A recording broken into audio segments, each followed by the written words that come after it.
Hi there, I'm Tiffany Bombard and I'm here with Ann Smith to talk with you about the trauma-associated shock protocol and TXA, which is new to us all and very exciting. We should start out talking about conflicts. We don't have any conflicts. Just so you know who we are, though, I am an ED physician over at CVPH in Plattsburgh. I am also the medical director at Plattsburgh City Fire Department. And for the Elizabethtown Community Hospital paramedic program, I'm a medical advisor at Whiteface, and I am the REMAC chairhuman over at Mountain Lakes. And I'm here with Ann Smith. And I am a paramedic in St. Lawrence County with Tri-Town Rescue and Lisbon Fire Department. I'm also the North Country EMS Director for Fort Drum Regional Health Planning Organization. And we work with Mountain Lakes EMS and North Country EMS. We'll talk a little bit about some objectives and then we'll get underway. So if you've ever heard me talk about anything, you've probably heard me say this. Make sure you're not wasting your time, right? So what I mean by that is while you sit here listening to this lecture, think to yourself, how am I going to teach this to somebody next week, right? 6 days from now and 6 weeks from now, and frankly, 6 years from now, you should be able to reproduce this information. And if you can't do that, if you're not storing this in your long-term memory, you're probably really wasting your time. And this isn't a super long lecture, but I'm sure that you have other things that you could be doing that might be more important to you if this isn't really going to stick with you. So think about, as we go through these lectures, or these talking points, this lecture, this time together, how am I going to teach this to someone else? How am I going to remember this? How am I going to put this deep in my soul so that it doesn't go away? Because that's really the nature of EMS education, right? This isn't something that you can get rid of. This is something you need. So we'll talk a little bit about the nature of blood clots, how they work, how tranexamic acid works, which is what we're going to use to help ourselves not break down those blood clots quite so quickly. We're going to talk a little bit about the evidence-based medicine behind this medication and when not to use it.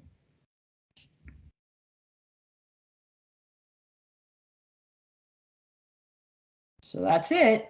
TXA is tranexamic acid. That's our new medication.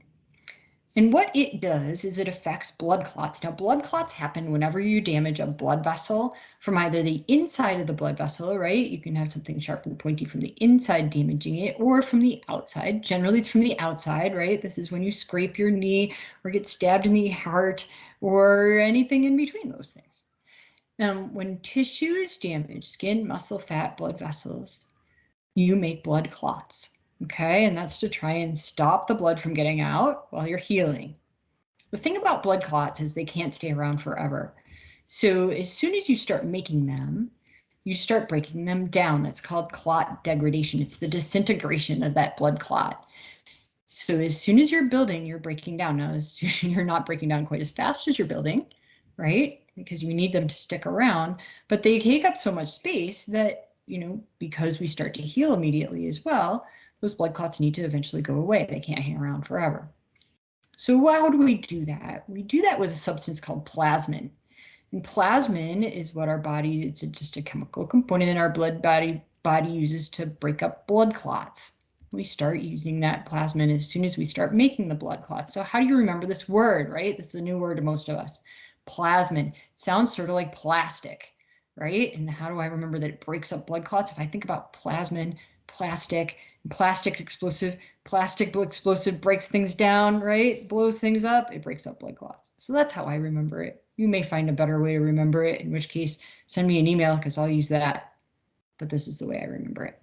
Plasmin breaks up blood clots. Okay. What's in a blood clot anyway? Well, it's sort of like if you've ever fiberglassed something, it's a little bit like fiberglassing. Right? There's some solid components and some mesh. So there's platelets. We know about those. Those are little sticky components of your blood that stick together. They also stick in a fibrin mesh. That's that web-like stuff you see in this picture. And then you can also catch some red blood cells and white blood cells in there, right? And all of a sudden you've got sort of this solid net that keeps the blood from going outside of the blood vessels. Okay, let's put all this together. I found this fantastic animated video on the web. It has a million more components than just what we're talking about, but it also illustrates clotting really, really well. It helps bring all your education about clotting together. So let's watch that, and then we'll talk a little bit more about TXA.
The more times I watch that video, the more stuff I catch. It's amazing.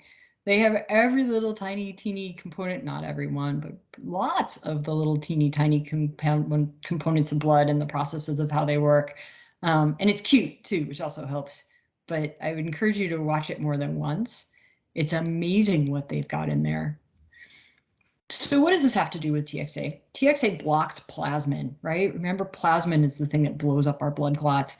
And it's really more of an erosive process than a blowing up of things, at least in the first little bit. Obviously, they showed you also after 24 to 48 hours, the plasmin does more of a blowing up job than just a degradation job. But immediately plasmin starts working. And so immediately we can give TXA to slow it down. Okay, so our deal is we're trying to make that blood clot last longer and trying to keep that plasmin from degrading the clot. Okay, ideally longer clotting means less bleeding. That's what we're trying to do. Okay, let's talk a little bit about clinical trials. We'll let out our inner geek here a little bit. So CRASH 2 was the first big trial that made us think about TXA and get really excited about it. It was a big trial. It was really quite ideally done in that it was placebo-controlled and double-blind and randomized. So what happened is they set this trial up and then they let it run, as opposed to analyzing data that was already there. And that's the ideal way to run a trial. When they talk about double-blind trials, that means that the practitioners that are actually giving the drug versus the placebo don't know what they're giving. So this is really the cleanest way to run a study. It was large, it was in 40 countries and 274 hospitals. But the weak point of the study is that the outcome results, like the results that they analyzed, were based on what's called clinical gestalt, which is the providers that were treating the patients decided whether the patients did well or not. There weren't really super strict criteria as far as what does it mean to have a good outcome. So that was the weak point of the trial. The strong points were that it was big and it was well done. What they found is that the number needed to treat, so the number of patients that they gave TXA to find one positive outcome was 67. So for every 67 patients that they gave TXA to, they found a positive outcome that they felt they wouldn't have gotten if they didn't get the TXA. The other really exciting thing about this is they found that there was no harm. So there were no increases in DVT, PE, bad sorts of blood clots when they gave TXA. So that was pretty exciting. They also found, when they did a secondary analysis of the data, that TXA is most effective within an hour of injury. So really important for us to give it, as opposed to waiting for several hours after the patient has been through CT and gotten to the hospital and all of that, not in that order. And that administration after 3 hours can actually cause harm. So that's a problem. They figured out, and when they crunched their data, one of the things that they analyzed, that they said that this was most applicable in systems that are more than an hour away from a trauma center, which lots of us are, right? And when you think about the loading and unloading times and transport and giving report and settling the patient into the hospital bed, lots of us are actually more than an hour away from somebody doing the next step in care, even if we're not physically that hour away. This doesn't actually belong in the data, but just FYI, crept onto the slide. The cost is about $11 a dose, so definitely doable. All right. The next trial that everybody got excited about was called the MATTERS trial. It was in 2012. It was, again, it was a military study. It was retrospective, so not as well done. So retrospective studies where we take data that we already have and look at it are not as good studies as studies where we set the study up and then look at the data. Understand the difference? So this was retrospective. So not as good as the first one, but not bad. It compared TXA administration and no TXA administration, and their criteria for outcome was a little bit different. So they looked at people receiving at least 1 unit of packed red cells. It was done in Afghanistan. There were 896 patients. And when they looked at this study, the number needed to treat, so the number of patients that they gave TXA to come up with one positive outcome was 7. So for every 7 patients they gave TXA to, they had a positive outcome that the patient would not have had without TXA. That makes sense? Number needed to treat. Okay, so good study and very encouraging. MATTERS 2, also a retrospective study. Also a military study. There are 1,300 patients, 1,332 as a matter of fact. And these patients, some of them also got cryoprecipitate, which is a blood product. It's kind of like fresh frozen plasma. It's a plasma component product of blood, but it's not actually packed red blood cells. they found that cryoprecipitate plus TXA was the best combo, but TXA alone was also associated with decreased mortality. So positive study for TXA. And then they did a CRASH 3 trial. And CRASH 3 looked at whether TXA was good for brain bleed or not. So trauma to the brain. We figured from those other studies that TXA might be just the thing and would be very helpful with brain bleeding, but what CRASH 3 found out was that it's not. So for your head injured patients, if they don't have other trauma, TXA is not what you want to give because it doesn't give them any advantage. All right. So TXA is 1 gram of TXA in 100 milliliters over 10 minutes. It's for decompensated shock only. You can also use it for postpartum hemorrhage with an online medical control order.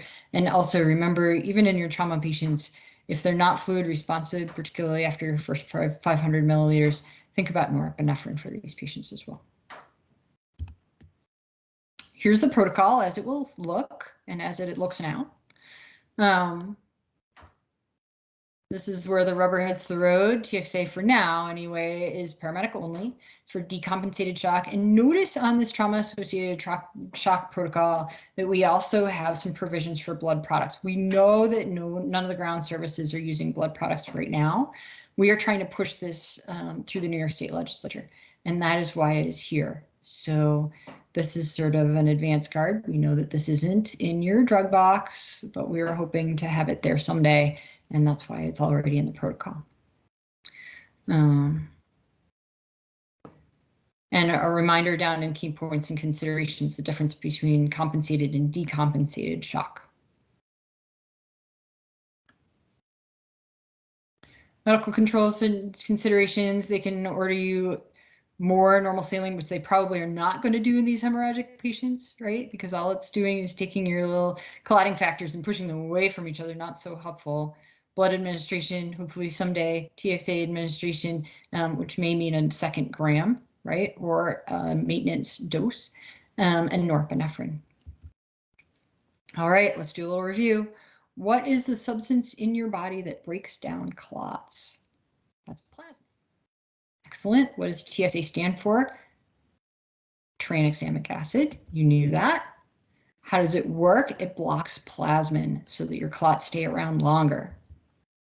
What is the dose? It's 1 gram in 100 milliliters over 10 minutes. What trauma patient should not get TXA? That's their brain trauma patient, right? If you think your patient has a brain bleed, TXA not to their advantage. So don't give it then. And what is the time limit for receiving TXA? You don't want to give it after 3 hours. Okay, that's the whole thing. I just want to give you a reminder. TXA actually was a suggestion that came from multiple paramedics in the field. They wrote us protocol suggestions, and the last bunch of protocols that we've done have come in this manner. Whoops. This is the link to the REDCap site where you can submit protocol suggestions and editing.